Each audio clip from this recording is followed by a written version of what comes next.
Hola. Bueno, mi nombre es Rodrigo Cetera y mi compañero es Javier Bassi.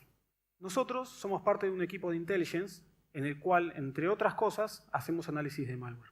Hace un tiempo empezamos a decir, ¿por qué no hacemos este mismo análisis, pero a gran escala? Bueno, esto tiene varias complejidades. Una de ellas es la primera, la más obvia, que es el manejo de una gran cantidad de datos. Nosotros actualmente en este momento tenemos 30 millones de muestras en la base de datos y aproximadamente unos 20 terabytes. Para la gente que está acostumbrada a trabajar con Big Data, capaz no es tanto, pero para nosotros eso representa un problema. También, entre los problemas que tenemos, está el del análisis del malware en sí mismo. Nosotros, para lograr extraer una buena cantidad de información significante, tenemos que sortear ciertos problemas. Desde hace años, los autores de malware ofuscan el código y lo modifican para que no sean detectados por los antivirus. Tenemos malware polimórficos, malware metamórficos y hoy en día el autor del malware tiene ciertas ventajas frente a las empresas de antivirus. Por ejemplo, el autor del malware puede descargarse 10 antivirus, analizar el malware con cada uno y si un antivirus lo detecta, el autor lo va modificando de a poco en su casa, tranquilo, hasta que no lo detecte y ahí lo suelta y lo libera. Entonces es como jugar al truco contra alguien que es mejor que vos, pero que antes de cada mano te tiene que mostrar las cartas. Hoy el tiempo de compilación es el mínimo en comparación con lo que era hace años. Hay malware que por cada vez que se ejecuta, cambia el código, cambia el hash. Esto es un malware builder que se termina de compilar en el momento de ejecución. Y esto lo hace sin exponer el código. Se baja los object files, linkea en el momento y termina de compilar. Para el que hostea malware, ya sea en un server hackeado o pagando uno anónimamente, puede incluso darse el lujo de que cada malware descargado tenga un hash diferente, porque compila en el backend. Entonces podemos tener un dropper que sea siempre diferente, siempre un hash diferente, que baje un malware builder que compile algo con hash diferente. Un informe de Verizon de este año analizaron 40 millones de detecciones en diferentes empresas y de esas 40 millones había casi 4 millones de hashes únicos. Y se fijaron cuántos de esos hashes estaban en más de una empresa y solo había 20.000 hashes. O sea que la intersección de los hashes entre las empresas era 0,5%. Esto no es nada nuevo, es algo que ya sabíamos, pero sirve para plantear el problema. A veces nos encontramos con esto. Esto es un screenshot de un informe de Duku. Acá vemos lo que parece una query SQL y abajo un par de APIs de Windows, unas DLLs y unas funciones. Y no mucho más que eso. Lo de la parte superior no se entiende. Tenemos informes que tienen mucho detalle y después de eso pasan al final en donde tienen un par de hashes y ya está. Como que falta algo en el medio, ¿no? No es que esté mal el trabajo que hagan las empresas antivirus. Hacen informes muy buenos, pero la forma en que dan la información hace difícil su utilización posterior. Y creemos que podemos complementar eso. Bueno, como la gran mayor parte de nuestra base de datos, estamos hablando de algo como el 75%, son archivos ejecutables, en particular de 32 bits de Windows, nosotros dijimos, bueno, vamos a ir primero a atacar este problema y después dejamos para el final el resto de las cosas. Lo que estamos viendo acá es el formato que utiliza Windows, el de portable ejecutable. Este formato es utilizado tanto para los ejecutables como para las DLLs. Entonces, acá se puede ver el header y partes de ellos, en los cuales podemos notar las secciones, la tabla de imports, esas son todas las funciones, todas las DLLs que va a estar llamando. Está el tamaño virtual que tiene cada sección de código, el tamaño en disco. Hay un montón de información que el mismo loader de Windows carga y utiliza para poder correr el programa. Ahora, estas son algunas de las cosas que tiene este formato. Si nosotros vemos una tabla en donde tengamos bien definido el header, tiene cualquier cantidad de cosas, y acá todavía no tenemos las tablas de export, las tablas de imports, no están presentes ahí. O sea, es cualquier cantidad de información. Yo, la verdad, no me conozco de memoria cada uno de estos puntos. Son un montón de datos complicados, punteros a tablas, offset, y es que la verdad tampoco quiero que ustedes sepan esto, y no tienen por qué saberlo. Yo lo que quiero es que hagan esto mismo, pásenlo a esta analogía, en donde tenemos un motor despiezado. En este caso, podemos ver, tiene partes, tiene, no sé, el carburador, tiene los tornillos, tiene engranajes. Si nosotros agarramos un motor, lo desarmamos y catalogamos cada una de estas partes, lo que estamos logrando con esto es saber qué motor tiene qué piezas. De esta manera, si en algún momento yo quiero saber, a ver, tengo un tornillo, ¿qué otros motores usaron este tornillo? Puedo ir a esa tabla, a esa base de datos, a ese catálogo que tengo y buscar todos los motores que tienen ese mismo tornillo. Lo mismo podría hacer con los engranajes. Entonces, de esta manera digo, bueno, fantástico. Si tiene, no sé, un carburador del mismo tamaño, es probable que tenga capacidades similares, los motores sean similares. Lo mismo pasa con los malware. Si yo tengo un malware que está llamando un set de funciones, si yo tengo otro exactamente con ese mismo set de funciones, lo más probable es que las capacidades, el comportamiento que tenga, sea igual. Entonces, tenemos hasta ahora un catálogo de toda esta base de datos partida y guardada en la cual podemos consultar.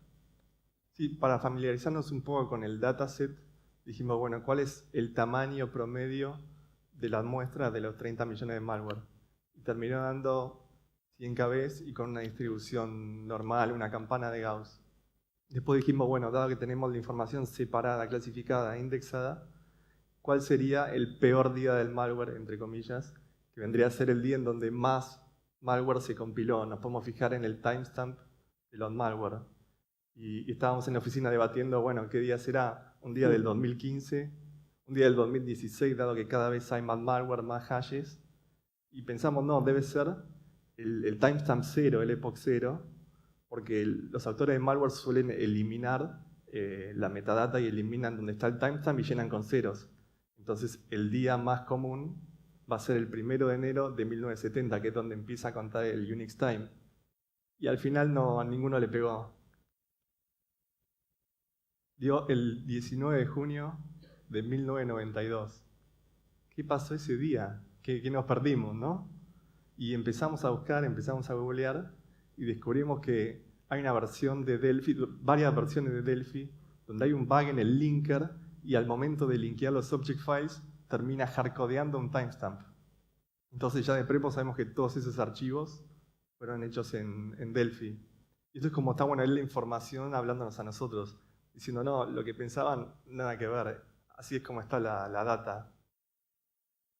Volviendo un poco al tema de los informes de malware, hay cosas en donde nos dan una característica muy única, muy específica, y dado que tenemos el dataset ya procesado y de una forma que podemos consultarlo, podemos hacer cosas interesantes.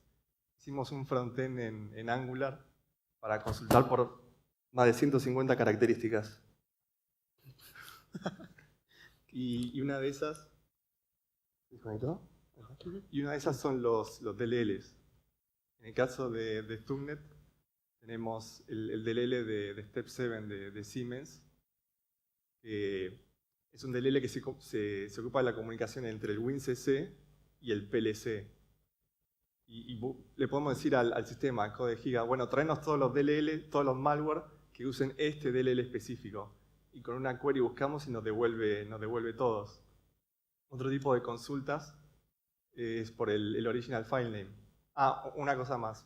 Ahí dice Hidden Library, porque los malware ocultan los DLLs que usan. No te dicen, sí, yo uso este DLL, este otro. Tratan de ocultarlo para que no los detecten. El tema es que los terminan poniendo en strings. Entonces nosotros analizamos las strings y cuando una termina en .dll, .exe, .cx, decimos, bueno, aquí hay algo. Entonces la separamos.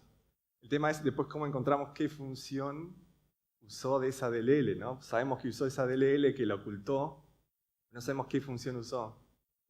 Entonces, lo que hicimos fue, para cada uno de los malware de la base de datos, procesamos las cabeceras donde están los imports y sacamos las DLLs y las funciones, y eso los ponemos aparte. Y después de nuevo, por cada uno de los malware, por cada una de las strings, consultamos esa lista de DLLs y le decimos, che, esta string es el nombre de una función, y si la encuentra, listo, es una función oculta de una DLL oculta. Entonces, con que un autor de malware no se tome el trabajo de ocultar qué función usó, termina delatando a todos los otros autores de malware que sí se tomaron el trabajo de poner las funciones en strings. Bueno, el caso de Dino, este es un malware que se cree que fue sponsoreado por un gobierno. Dejaron en el version info, dentro de lo que es el portable executable format, la string dino.exe, así era como se llamaba. Entonces podemos buscar por eso y encontrar las dos muestras que hay. El caso de BB Swift, este es el ataque que hicieron al Banco Central de Bangladesh este año. Es el que les salió mal porque escribieron la palabra foundation mal y un banco frenó la transacción. Acá usa una DLL del software Swift. Swift es un software que usan los bancos para pasarse información, las transacciones, etc.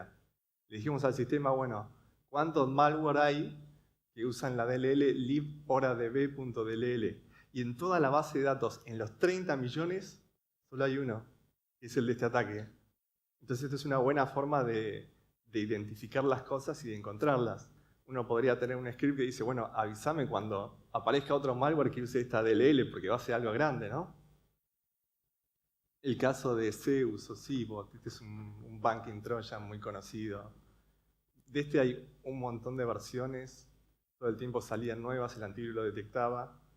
Y había algo que se mantenía durante varias versiones, que era una sección del código siempre era igual. Entonces lo que hicimos fue precomputar de todos los malware de la base de datos los hashes de las secciones de código. Entonces, ¿qué pasa? Después podemos buscar, le decimos al sistema, dame todos los malware que tengan esta sección de código exactamente igual. Le tiramos el hash. Y en este caso, tiramos el hash de esa sección de código de Zeus y encontramos de una a todos los Zeus.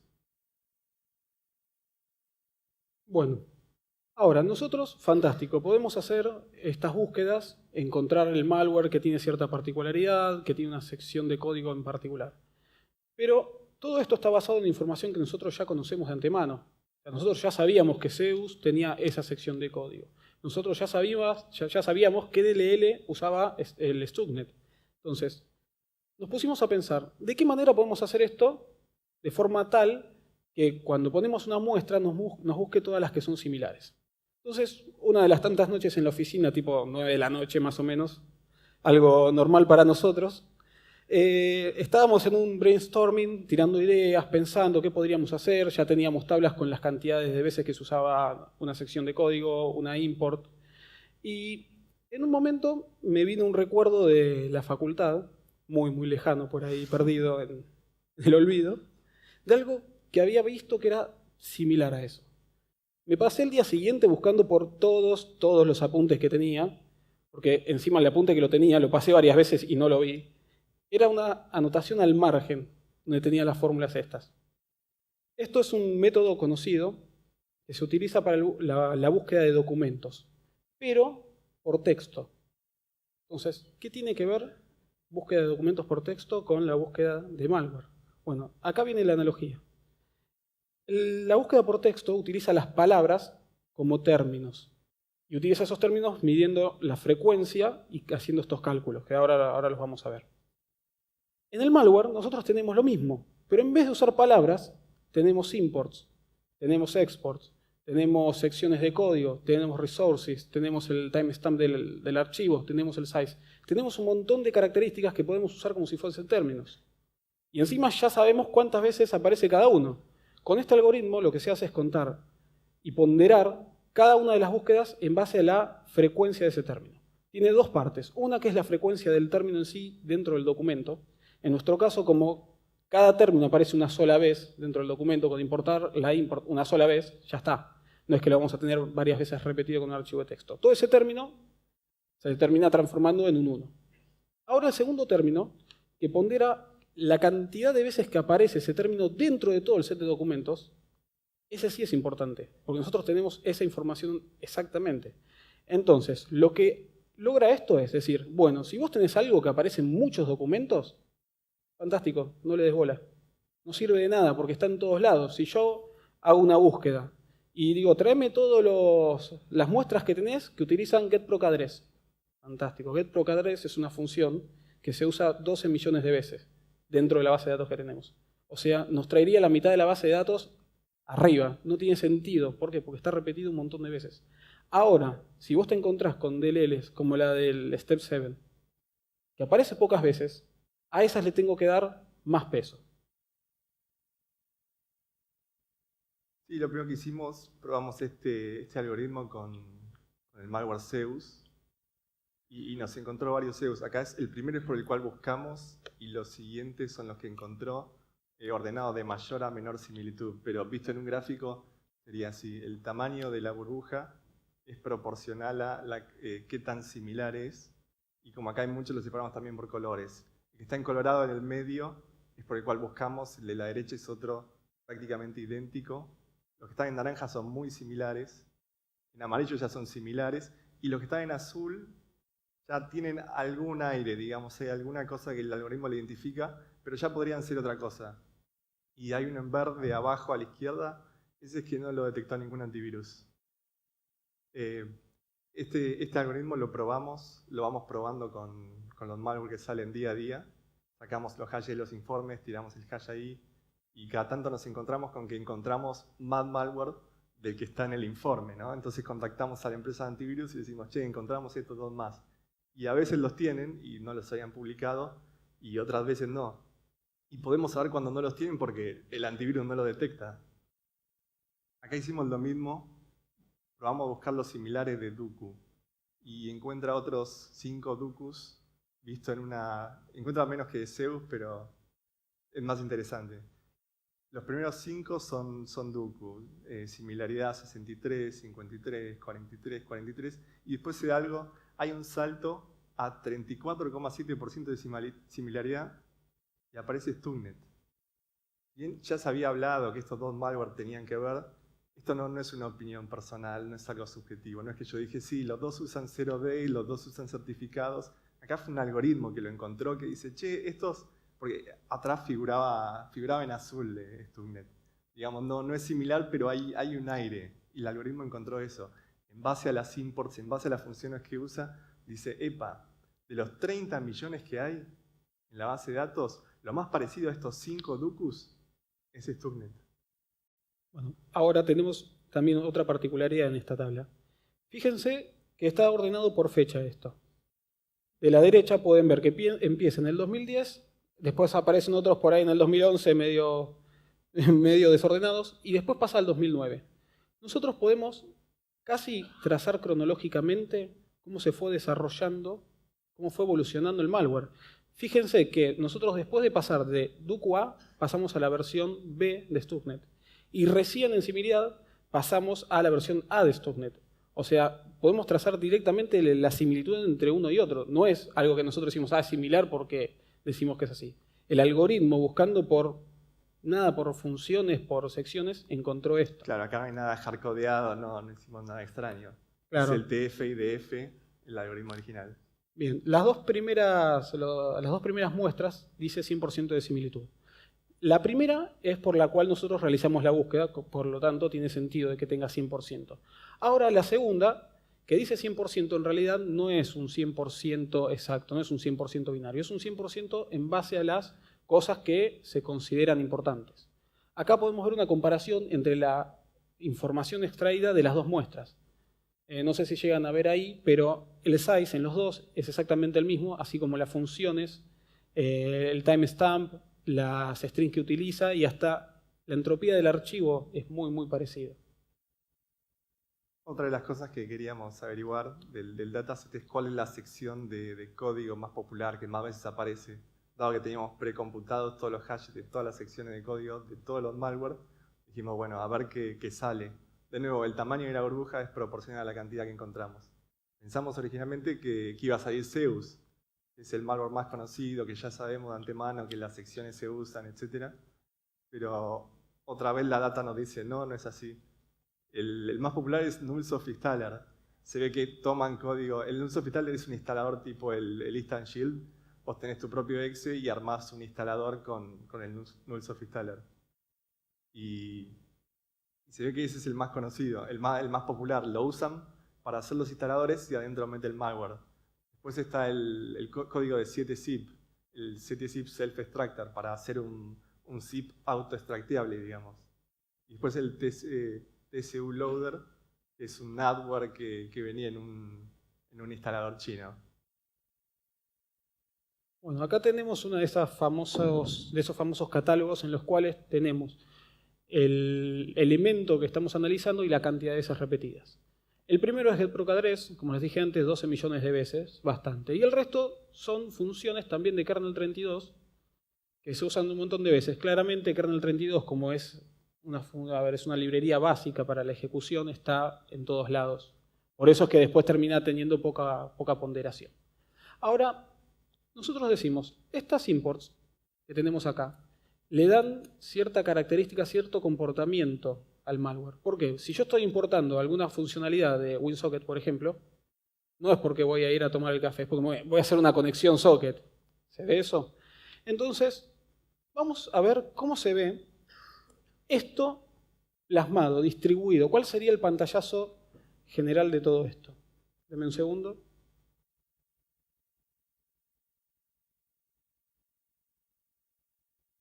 Bueno, acá en este gráfico estamos viendo a VirtualAloc. VirtualAloc en la tabla anterior decía que estaba 8 millones de veces. De vuelta, el tamaño de la burbuja es proporcional a la cantidad de llamadas que se le hacen. Entonces las burbujitas más chicas serán menor llamadas, las más grandes son más. Nosotros acá podemos ver, bueno, VirtualAloc en el medio, acá hay un decode pointer, local compact, funciones que son de kernel 32. Si nosotros nos alejamos un poco en este gráfico, vemos más cantidad de funciones. Cualquier cantidad. Kernel 32 es una de las más usadas, tiene muchas funciones y todas, acá hay un write, system, hay un montón. Si nosotros nos alejamos acá, perdón, si nosotros nos alejamos en este gráfico, podemos ver todo lo que es kernel 32 en sí. ¿Se ve? Es una cantidad enorme lo que hay. Vamos un poco a la derecha. Cuando nos movemos, empezamos a ver otras DLLs, otras galaxias, por así decirlo, con sus funciones correspondientes. Ahí se puede ver, esta es en este caso user 32. Se ven funciones que son bastante usadas, getDC, otras menos, otras más. Vamos a seguir moviéndonos un poco. ¿Qué tenemos acá? MSB CRT. Fantástico, las funciones que utiliza esta librería. Vamos a alejarnos más aún todavía. A medida que me voy alejando empiezan a aparecer otras galaxias, otras DLLs. Y a medida que nos alejamos, empieza a aparecer el universo completo de todas las APIs de Windows, utilizada por estos 30 millones de malware. Esto es lo que nosotros llamamos el universo de las APIs, así decirlo.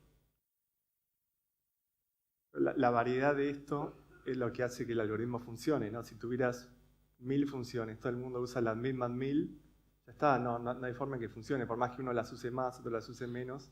Mientras más funciones haya, más DLLs haya, más únicos van a ser los malware. El autor decide, uso este DLL, y ese DLL medio extraño es el que lo delata. Bueno, ahí podemos ver un screen con todos los DLL detallados, por lo menos los más utilizados, los que están alrededor. Y acuérdense en que nosotros empezamos en VirtualAloc, que es este puntito que está ahí perdido en el medio de la nada. Esos son 8 millones de llamadas. Entonces, a modo de conclusiones, las estadísticas ayudan en malware hunting a descubrir malware. Acá, gracias a que teníamos cierta cantidad de malware, pudimos descubrir en un malware otras cosas. Dado un malware, conseguir otros, usando datos de otros malware. Gracias a que uno no escondió las funciones, terminamos dando cuenta que esas funciones las usaba otro malware que sí las escondía. El algoritmo este de TF y DF no lo inventamos nosotros. Es un algoritmo para buscar texto, o sea, nada que ver. Y pudimos usar ese concepto y mezclarlo con el malware. Esto que hicimos no es análisis dinámico tampoco, es análisis estático, solo que a gran escala y de 30 millones de malwares. Y es por eso que le pudimos sacar otro jugo que al análisis estático no se le podía sacar. En el futuro vamos a hacer análisis dinámico, pero eso ya es otro tema más complicado, pero quizá en la siguiente versión. El tema del hash-based analysis, bueno, esto ya es de siempre, esto ya murió. Hoy en día podés bloquear dominios, tener 10.000 dominios, 100.000 dominios, se puede bloquear, pero ya bloquear todos los hashes ya está complicado. Y lo gráfico lo hicimos con D3. Bueno, Code Gigas, la tool que hicimos es open source, pueden entrar a GitHub, la pueden bajar, hacer un fork. Tiene un sistema de plugins, está todo hecho en Python. Esto que hicimos nosotros es para los file types de Windows de 32 bits. Alguien agregando un plugin puede hacer lo mismo para archivos de Linux o sacar metadata de una APK, de un zip, incluso de archivos de Office. Podría haber en el futuro un plugin de Office y decir, bueno, dame todos los archivos de Word que tengan un macro, que tengan dominios o ese tipo de consultas. Esto se puede expandir. Pusimos una virtual machine, VMware y VirtualBox, para que se bajen. Es click and play, le dan play y automáticamente se abre el browser, ya con la página cargada, ya está todo. Y dejamos un zip con más o menos 7000 archivos de malware que sacamos de apt notes. Para el que no conoce, apt notes es una colección de informes de antivirus de los malware más importantes de los últimos 8 años. Sacamos todos los hashes de ahí y armamos un zip con eso. En el Twitter vamos subiendo novedades del proyecto y también cosas que encontramos de los malware que van saliendo hoy en día. Así que súmense, síganos al Twitter. Tenemos 380 followers y llegamos a 500. Luciano, que está ahí, nos agarra una picada. Así que todos entren, denle follow. Bueno, gracias. Gracias.